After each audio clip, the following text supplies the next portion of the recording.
You know what? Hello. Can you hear me? I can. Awesome.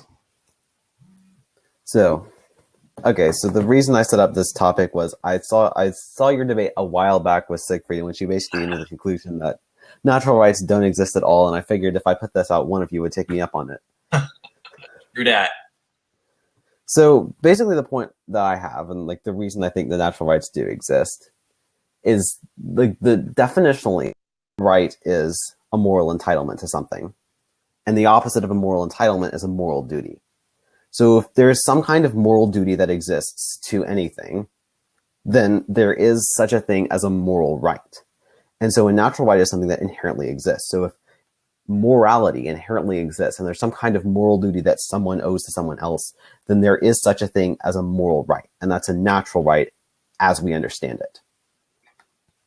Um, so I think you have to differentiate between the idea of a legal right, which is something that we recognize as something which is better to recognize.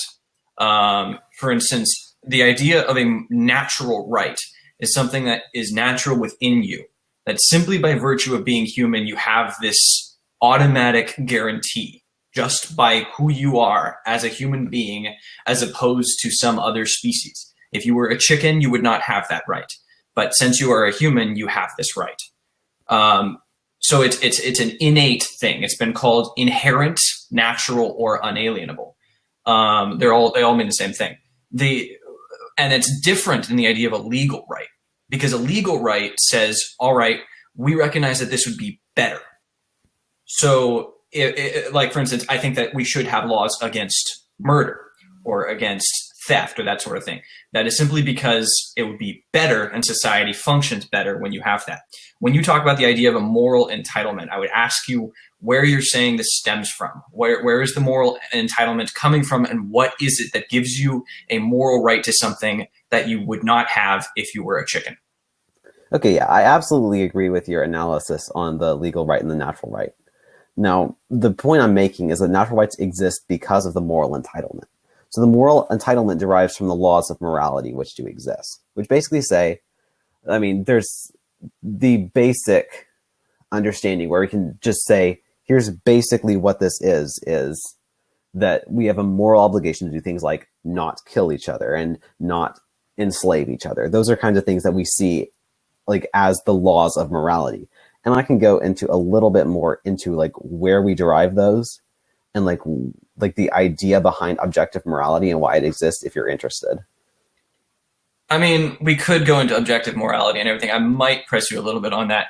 But when you talk about a basic obligation, that still doesn't prove this idea of that it comes from within you. You can have a basic obligation simply because it's better. And that would be a legal right as opposed to a natural right. Yeah, I would say that when you're talking about a society, you're basically talking about a group of people that come together and they decide to say, this is what's best for us when we do this. And so when they say it's best if everybody has a right to vote, yeah, I agree with that. And so basically the reason I'm saying that natural rights are different and why natural rights pre-exist is that every individual human has inherent obligations. So inherent obligations such as don't kill your neighbor. And so that neighbor then, and every person like that neighbor, has an inherent right not to be killed if there are moral obligations that are inherent among all people. Right. But what makes that different than if you were some other animal? For instance, do you think it's okay to eat meat? I do. Okay. So why doesn't that chicken that you're eating, why doesn't that chicken have that same natural right? What is it about being human that gives you that natural right? Well, there's a couple of different answers to that question. The first is that you can't really say that an animal has a moral right to something because of the fact that that animal can't have it, because no other animal has a moral claim. No other animal has a moral duty to that animal. Like, I think it's absurd to speak of an animal's right to something when no other animal, such as a fox, would have to respect the rights of that chicken. So, there are no moral obligations there. So it stems from rationality. So because we have increased rationality, you say this gives us increased rights. That's not entirely what I'm saying. I would say, like, as a Christian, I would say that the reason that we have natural rights is because we're made in the image of God. And because of the image of God, we have those natural rights. So, like, that's a little bit of a different issue, and we can go into that more if you'd like to talk about it. But I think like the idea of the fact that in order that the only animal or the only kind of being on Earth that actually recognizes and establishes moral obligations are human beings. Like no other animal, no other being on Earth does that. Right. And so I think it's absurd to speak of animals having rights when they can't recognize and follow moral obligations. So, I mean, we could talk Christianity, we could talk religion, but we should do that separately because there's no way we can do that and this in the same debate. Yeah, agreed. So let's ignore the issue of spirituality and let's just focus on the arguments itself. So if on its own, we talk about the question of rights separate from the idea of God, that is coming from this idea that what makes us different than other animals is that we have an increased amount of rationality, that we have the ability to establish these moral codes. But that, again, it comes back to this whole idea that it is coming from outside of us, not from inside of us. It is something that is better to recognize, and we see that in the things around us. We see that, okay, life is better when we protect life. We see, and we would rather have this protected for ourselves as well. We see that it's better, that we do not enslave each other. But that doesn't mean it necessarily comes from within us. Where is the argument that we have natural rights that are coming from within us that an animal doesn't have? Okay, so your point basically is that it's better, and so let's hypothetically speaking, are you familiar with some of like the moral quandaries, such as like I forget what it's called, but basically the situation where a doctor has 5 patients. And they all 5 need a different organ transplant. They're going to die because it's been so long. A healthy person comes into the room, and the doctor realizes that he has every one of the functional organs that those patients could use. So just saying hypothetically, it would all work out so that he could kill that person, take his organs, and then give them to the 5 unhealthy patients. Is that something that would then justify the doctor taking that action? They just had an episode of The Good Place where have you seen that show at all? I don't know if you have, but I have not. I don't watch that on TV. But they had an episode of The Good Place where they did exactly that. And so, yeah, this would be the same thing as a sort of a trolley problem. And so trolley problems are always being like, what exactly is the answer? And humans, by our rationality, can't usually come to the necessarily correct answers. And often it comes down to a subjective statement of when you're in the moment, what would you do? And people say, oh, this must be the right answer, or this must be the right answer. But in the moment, it's entirely different because your mind isn't working in the same way. If a doctor had the ability to kill one to save another, probably the answer is don't kill the one, because that would require you to kill one in the first place. Yeah, I would get that. I was just interested about like the foundation for rights being just what's better on the whole. So that comes down to like basically, I would guess under your moral framework, it comes down to the difference between rule utilitarianism and act utilitarianism.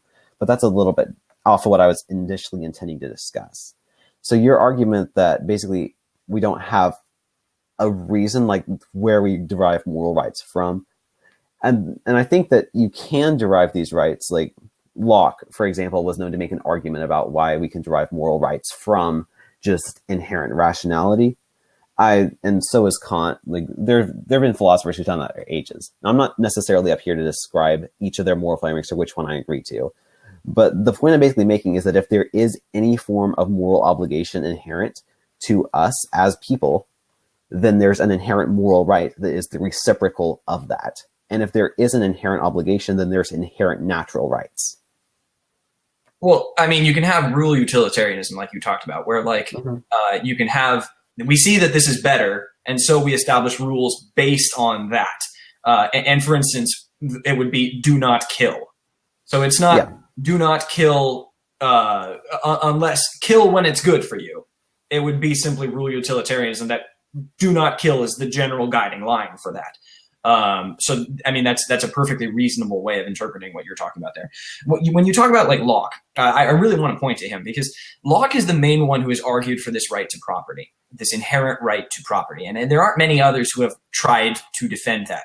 And Locke's argument is terrible.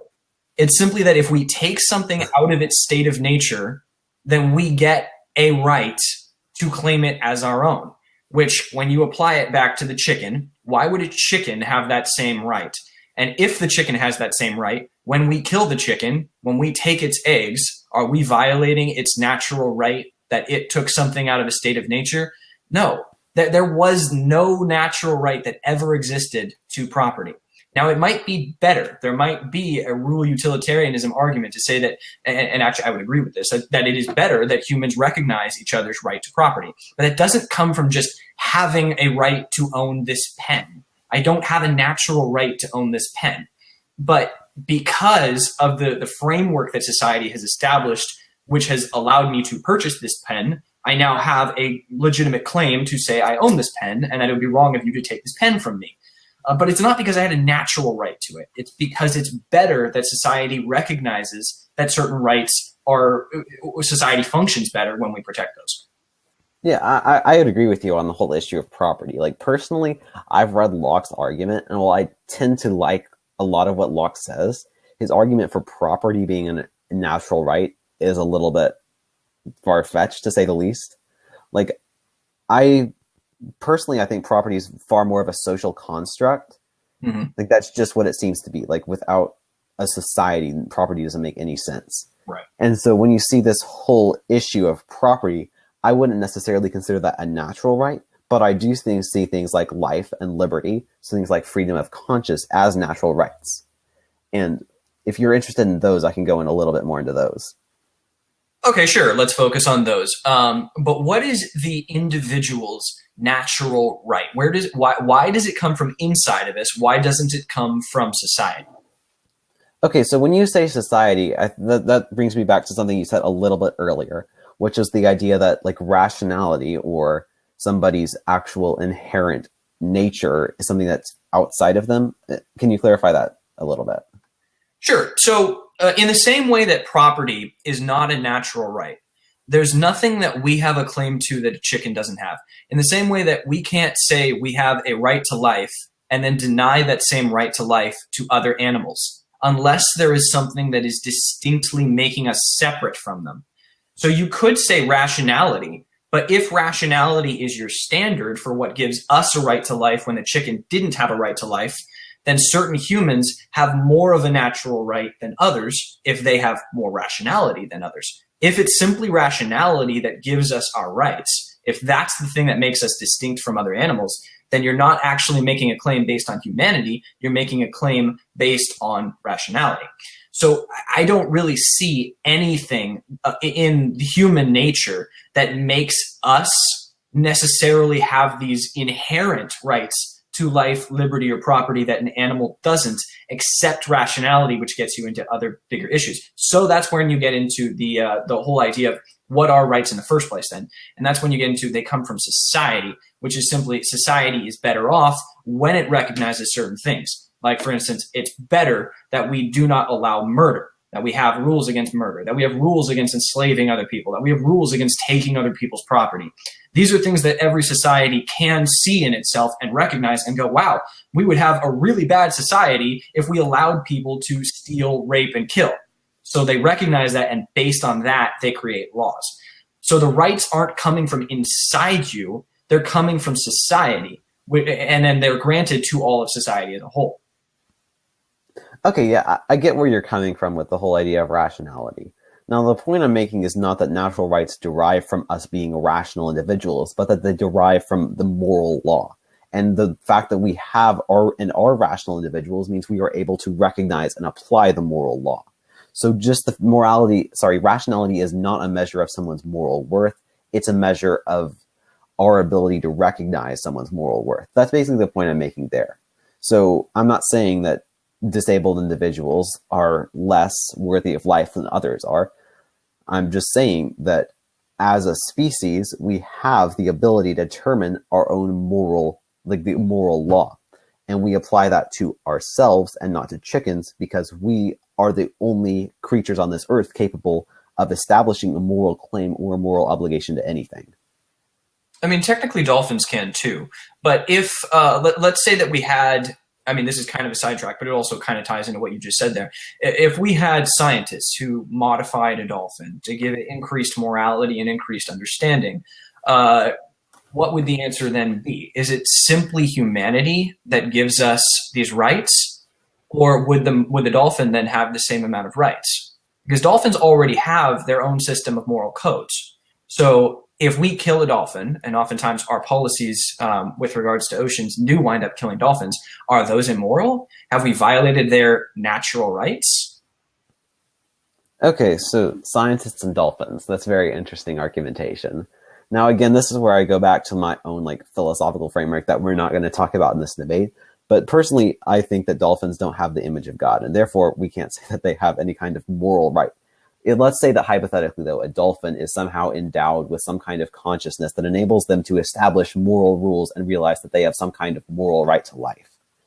Now, with this kind of reasoning, and let's say that this creature basically does establish some kind of human consciousness, somehow we modify its vocal cords so that it can scream and tell us it hates country music or something, then we're going to have this situation in which basically this is a human a human organism. Like it has a human consciousness.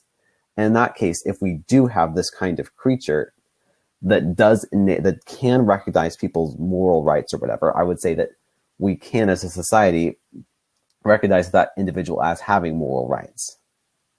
Yeah, you know what? I think I would agree with you. I think that if there is a species, let's say we can do it with a mouse, or we can do it with an elephant, or we can do it with a dolphin, whatever it is. My favorite movie of all time is the movie Her, where I don't know if you've seen it, but it's an AI, and it has understanding of itself, and it has knowledge, and it feels the ability. It has feelings it can love. And I would say that if something has that ability to reason and to recognize its own existence, it is as deserving of life as any of us.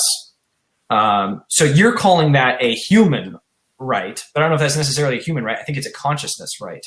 And I think that we would grant the right based on consciousness, not based simply on your species, but based on your own ability to feel. I think that's where, so your argument for natural rights isn't really coming from humanity.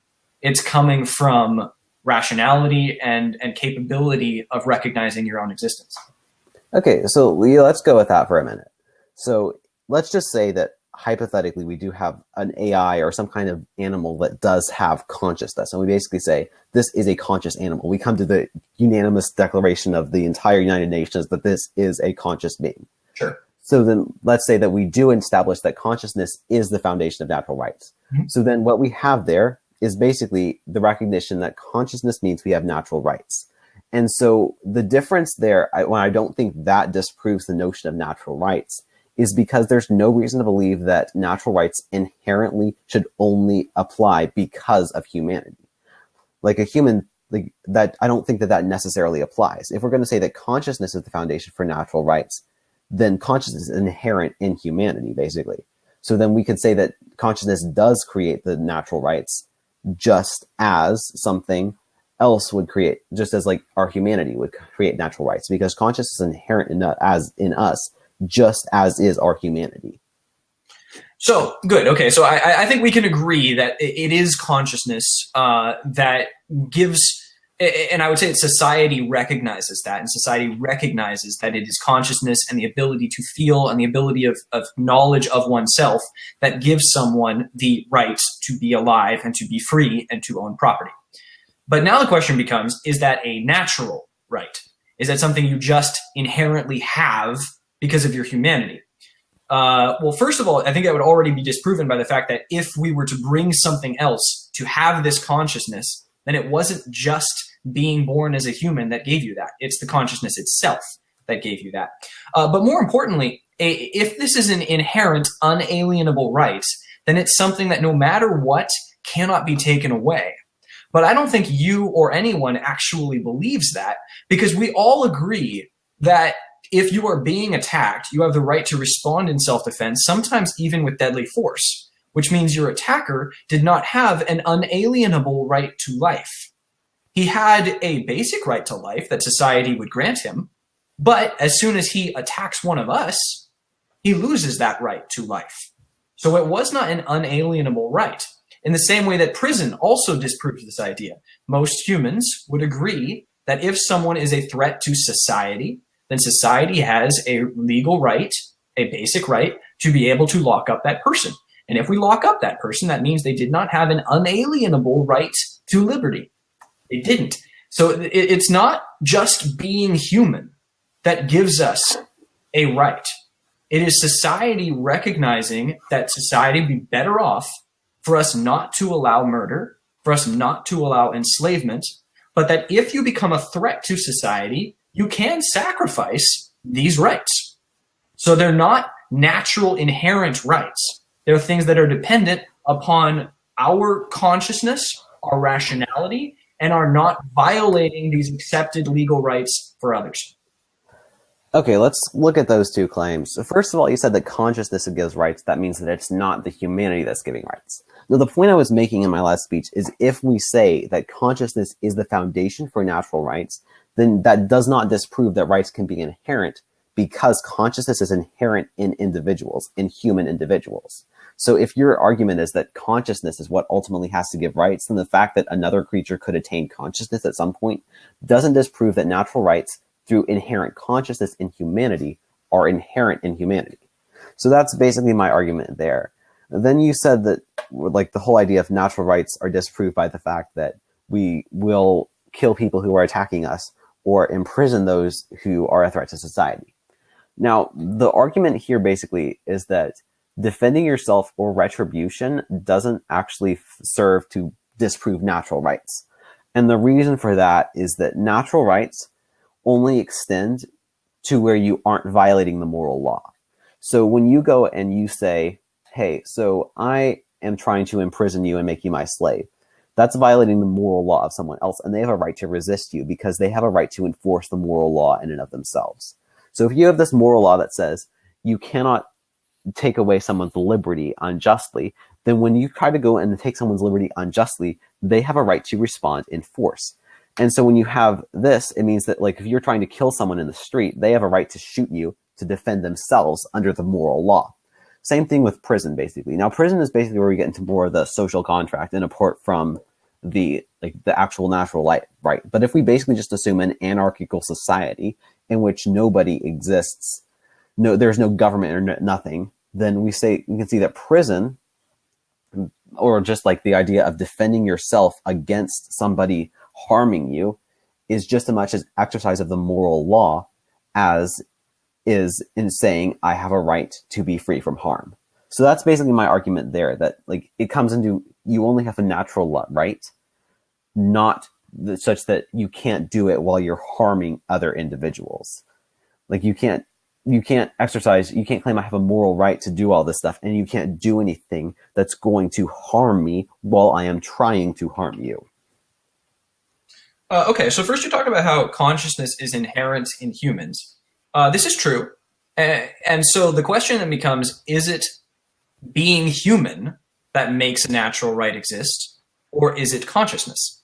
And you agreed that if an AI had consciousness, or if an animal could be made to have consciousness, it would be that would give you the right, which would then be accepted by society.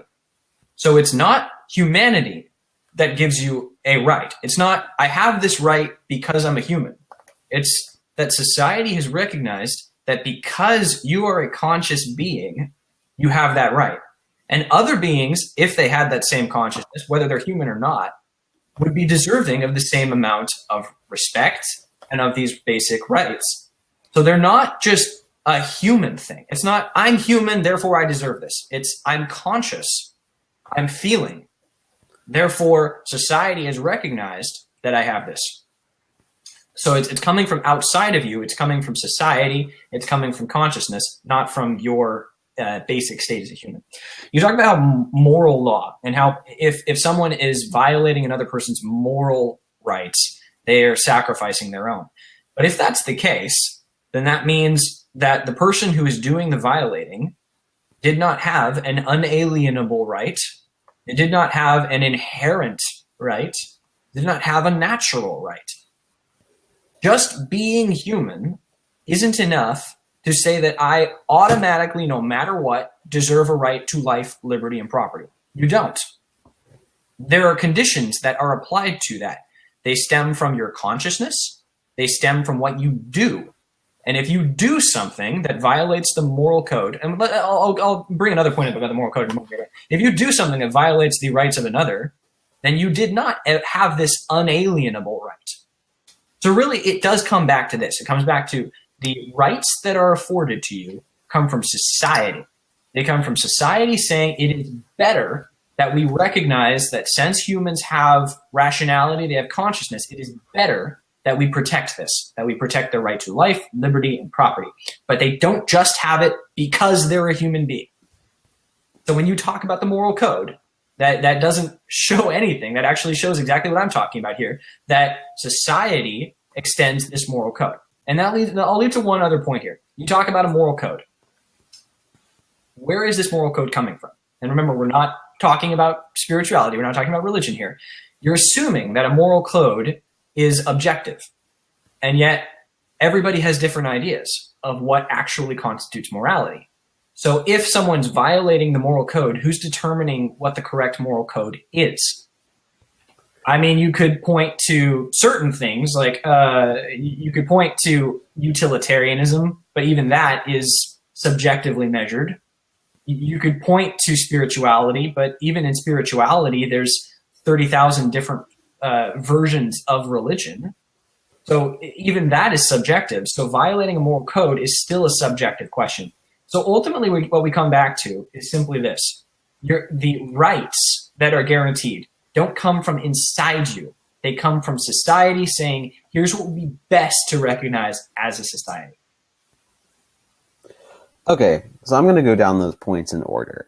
Now, you said, first of all, like the whole idea that consciousness gives rights refutes the idea that humanity gives rights. Now, the point is that I was saying there is that if we say that consciousness means that you have natural rights, if consciousness is the delineator for natural rights, then it proves, because consciousness is inherent in individual humans, that consciousness, like inherent natural rights, do exist if consciousness is inherent in humanity. So the fact that we have the idea of consciousness being the source of our natural rights, therefore means that natural rights actually are inherent in humanity because of the fact that consciousness is inherent in humanity. So just because it could apply to other creatures or other animals in the future does not mean that natural rights aren't inherent to humanity. So that point, I think, still proves that there is actually natural rights for people. You then went into the whole idea of because it's not inalienable, it's not natural. But I think I didn't write the resolution as inalienable rights exist. I wrote them as natural rights exist. And the very specific reason is that I don't believe that when you're violating the moral law, that means that you have an inherent right to do whatever you want and nobody can do anything about it. Natural rights, as explained like by people who do subscribe to this idea of natural rights and the idea of moral codes, like you can look at, let's say, Aristotle, who describes it in his book Rhetoric about how people, both in terms of the judicial system, people have two different laws. There's the law of like the particular law, as he calls it, and the universal law. The particular law is just the legal system of, it says that, in the example of Antigone, like the play by Sophocles, it says that you cannot bury your brother because we hate him. And then the universal law is basically the idea that you should respect your brother, and if that means burying him, then go and do that. So like there's this idea of a universal law versus an inherent law versus a particular law. So the universal law establishes that there are natural moral obligations and natural moral rights. So the point I'm making here is that when you violate the natural law, you also do not have a claim on your natural rights, which are necessary to uphold the moral law. So like when you are, let's say that you are trying to imprison somebody, they have a right to defend themselves. Like that's the point that I'm making there. That because of the natural law and the natural right you also have a right to do what you need to do to defend yourself, and you don't have an inalienable right. Like it's not just this inherent absolute right, it's a natural right. And that's the reason I chose this wording specifically. So then you talked about the moral code and where does it come from? And you talked about the idea of people having different ideas about the moral code. Now, I'd like to respond to this with a quote from David Hume. He says, "The fact that different cultures have different practices no more refutes ethical objectivism than the fact that water flows in different directions in different places refutes the law of gravity." Basically, the idea is just because there's different ideas about morality does not mean that there's no objective morality. And objective morality is a bit of a different discussion here. If you'd like to go into that, I can go into that. Basically, the idea that we have is that we not only have, if we go to, for example, let's talk about spirituality for a minute. So if we go to the idea of the Bible and we look at the Bible, then it establishes that there is this moral code, and it sets up, here's the moral code, here's what you can do, here's what you should not do. So there is actually a moral code that we can look to. Let's say we get rid of the Bible though for a minute. There's actually like reasonable, logical moral codes that we can establish. We can talk about the idea of consent, we can talk about Locke, we can talk about Kant. But basically there are moral codes, and they basically come to the same basic conclusions, besides utilitarianism, which is a bit of a different animal. But the idea behind these moral codes is that you can derive some basic stuff from logic, such as don't kill your neighbor, don't imprison him, don't sacrifice his children to Molech, that kind of stuff. Yeah, I mean, I'll quickly cover objective morality and then I'll move on. But even if objective morality exists, humanity being finite, we can never fully access it. We'll never fully know, because we are not infinite. So we cannot know the infinite. We can get close. We can find some measures of it through logic, but on our own, we're never going to get there. So we can try and come as close as we can to objective morality, but we're never going to get it. So that's why you have to, when you talk about morality, you have to point out the fact that no matter what we do, we will never be fully right. So there's going to be some levels of subjective things when you talk about morality, because we ourselves can't actually get to it. But anyway, that is kind of separate from this in the first place. But so you talk about in consciousness is what's going to define your natural right. And so here I want to just talk about something simple. If you hurt others, you have sacrificed that supposed natural right. And I know that you talked about how you're not talking about an unalienable right, but this is what a natural right means. That a natural right would be something that you deserve simply by virtue of being human. But neither of us agree with that. Nobody believes that you have a right simply because you're human. If you did believe that, you would not believe that imprisonment is acceptable. You would not believe that self-defense or self-defense in warfare is acceptable. But you do agree with those things, because nobody has a right to something simply because they're human. They have a right to something because they are conscious, which is what society has agreed means it's better that we protect that right. And that if they were to violate the accepted rights of others, then they lose that right, which means it's not natural to them simply by them being human. It has to do with exterior factors. And if they were to be in contradiction to those exterior factors, they would not have that natural right. There's no such thing as something that you just deserve just because you're human. And I think that kind of responds to your other point, the moral law as well. So. Okay, so it looks like we've basically come down to one big point, and that is the whole point about conditions applying to natural rights. And the idea of is defending yourself from a home invasion and disproving that there are natural rights. So I guess the whole point about consciousness and natural rights doesn't stand. I'm saying that even if we take consciousness as the standard for natural rights, that it's inherent in humanity and therefore proves that there are natural rights in humanity. So I don't think there needs to be anything more said about that. Let's briefly talk about objective morality. Now, you said that we can't understand objective morality since it's not infinite, since we are not infinite creatures. Now, the truth about objective morality is that objective morality isn't an infinite list of rules. It's a list of moral rules that we then apply to specific situations. So objective morality doesn't say, when it is 2017 and Noah Farley isn't here debating Daniel Sheehan, it is immoral for him to use Wikipedia to define natural rights. It basically says,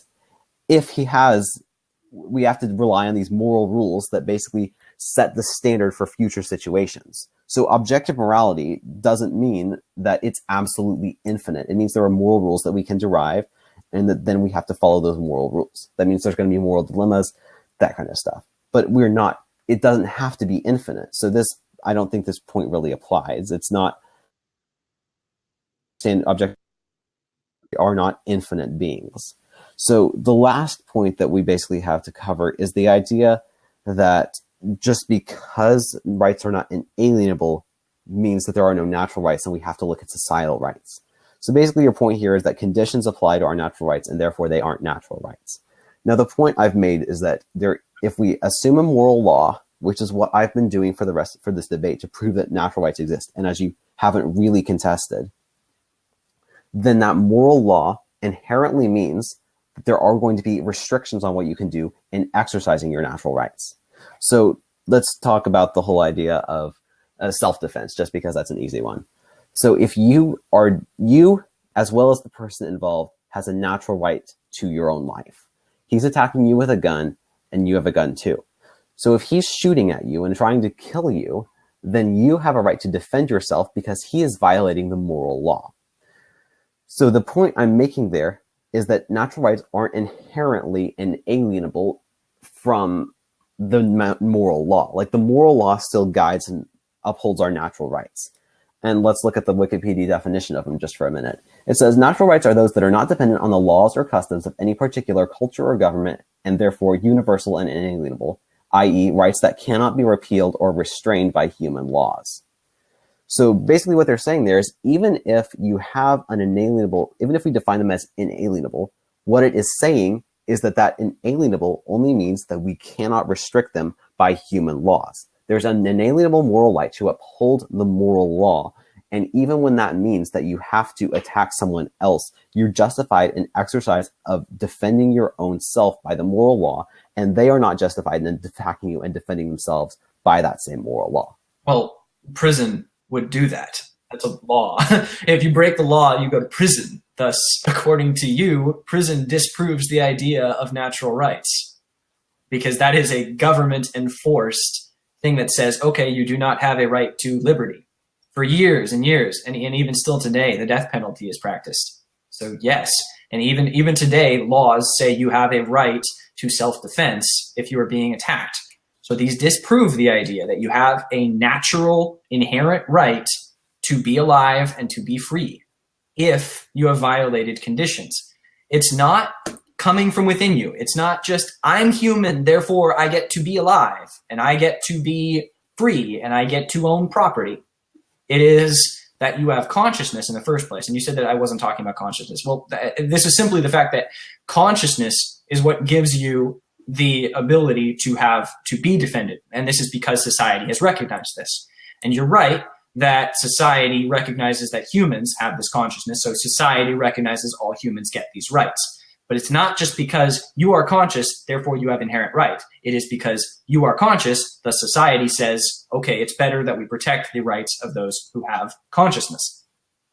And then the last thing that you were talking about was objective morality and how it's not necessarily infinite, but it has to be necessarily infinite because there's no way that a human mind can answer all those trolley problems that we were talking about at the beginning.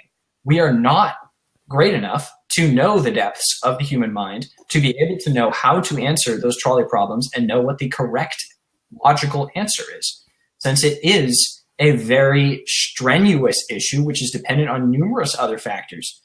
The idea of objective morality is that there would be an answer to every single moral quandary and every moral issue that could come up, that there would be objective laws that would establish reasons to have correct or incorrect answers on all of this. But our human minds, even though we can get some of the answers logically, we are not great enough, at least in our current form. Maybe eventually we'll be made great enough through our reason to be able to know all that is in objective morality. But at least right now, we can't do that. So this is why we have the difficulty when we come to these things. And this does tie into this whole thing, because you talked about how you're assuming a moral law, but the only rule maker you can point to would be that of a god. And we're already pushing aside the idea of a god, at least for this discussion, because we don't have time to do any more. But so without a god, assuming there's not a god, so then it's, where does your moral law come from? And the only place where it could come from would be from logic. But this is why absolute morality matters, in that we humans cannot know what is absolutely moral law. We can't ever come to that on our own. So there is no moral law we can point to as this is right, this is wrong. We can point to certain things as this is better. but we can't point to this must be correct on everything. We can point to certain things as this must be correct, but we can't point to everything as this must be correct. So overall, it comes back to this. Assuming that there is not a God, or just at least discounting the idea of a God for the moment, then it is a question of where do rights come from? Do they come from inside you, or do they come from society? And by the fact that you put conditions on those rights, even according to your moral code, you're saying that they're not coming from inside you. They're not something you just deserve by being a person. They're something that are dependent on what society allows you to have, which is why prison exists, which is why self-defense is accepted, which is why governments are able to put laws that can take away these so-called inherent rights to life, liberty, and property. Okay, I'm going to take a couple of minutes to respond to this and then let you have the last word. Let's start out by talking about the whole idea of objective morality. Now, you talked about the whole idea of not being able to solve all the infinite problems that could result in all the infinite scenarios. But this is exactly what I was talking about earlier. We can have infinite scenarios in which we have to apply moral rules, but there are not an infinite number of moral rules. The very fact that we don't have to establish a different moral rule for a trolley problem in which the trolley is red than one in which it is green proves this point. Like, moral rules are going to apply, and we can apply them to specific scenarios. There aren't an infinite, and there doesn't need to be an infinite number of them. So I think at the end, it's going to come down to this whole idea. You talked about the whole idea of prison, and my response to this whole idea of prison is that, like, retribution is an aspect of the moral law. So let's say specifically in the case of government, and it's a little bit too late to get into the social contract and all that, but basically retribution is the consequence for doing something wrong, and punishment for the sake of retribution basically says when you are doing something that is wrong, there has to be a consequence for that. So prison is the consequence for you doing something wrong. So when you do something wrong, you violate the moral law and you lose a moral claim to all of your natural rights. So then there has to be some consequence which may violate your natural rights if you had done something independent, if it was just instituted independent of your past actions. So I think retribution is a valid aspect of the moral law. And this whole idea of prison also applies to that. And the whole idea of retribution there definitely is something that doesn't contradict the moral law here. Now, lastly, you talked about the whole idea of God and whether we can assume God and where the moral law comes from. So yeah, it definitely is a little bit too late to get into the idea of God and objective morality and all that. But basically the point here is I'm not going to assume there's not a God, because that would be kind of ridiculous from my perspective, just as it would be to basically say that just for me to assume that a moral law doesn't exist and then try to argue that natural rights do exist. So the point I'm making here is that the moral law is inherent in every individual. Like, the moral law applies to every one of us, which means we have moral duties. And if that moral law exists and applies to every one of us, that establishes we have moral duties, then the fact that there is that moral law means that there are also moral rights, because someone has a duty to us to do things such as not kill us, not enslave us. And because of that, we can be reasonably certain that we can be absolutely certain that there are natural rights which apply to every single individual. Whether we derive that from our inherent humanity or from our consciousness is beside the point. The moral law exists and the moral law applies to us. And so for that reason, I agree that natural rights do exist. Okay, so with 1 minute left, I'm just going to have a basic point here, which is that you agree that you can lose the claim to your natural rights. If you do things that are in violation of others' supposed natural rights, then you have sacrificed those natural rights. Well, this means that they weren't natural rights in the first place, because if they were, they couldn't actually have been taken away. But you agree they can be taken away, that you forfeit your claim to them if you do bad. So it's not just humanity that gives you a natural right. It's not that. It's not even just consciousness that gives you a natural right, although consciousness would be the main thing you would point to as the main thing that would base a claim to a right. It would mainly be consciousness. But even then, if it can be sacrificed, if it can be taken away, that means you don't just inherently deserve it. That means it is pragmatically better that we protect it. But then, if you do something that sacrifices these rights of others, then you didn't just have a natural right to be alive, to be free, or to own property. That came from society saying it's better that we protect this in each individual, and if you hurt us, we will take it away from you.